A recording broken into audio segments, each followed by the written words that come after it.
Welcome to my channel. Today we will be talking about Moka and the question, is Moka available worldwide or only in specific countries?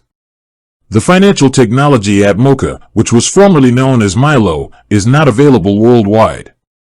Moka is an intelligent savings and investing app that originated in Canada. It was built specifically for the Canadian market. To use the core Moka investing and saving app, you generally need a Canadian address and other requirements specific to Canadian finance. However, the company expanded its reach internationally, starting with a launch in France. This expansion indicated a plan for broader European growth. So, while not available globally, Moka is available in Canada and has also launched in France, with stated intentions for further European expansion. The company rebranded to Moka for this international growth, suggesting they aimed for a more global presence over time, but as of now, its main markets are Canada and France.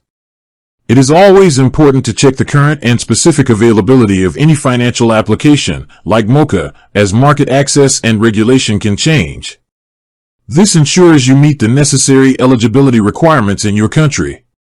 With that being said, thank you for watching. For more finance videos, kindly check my page.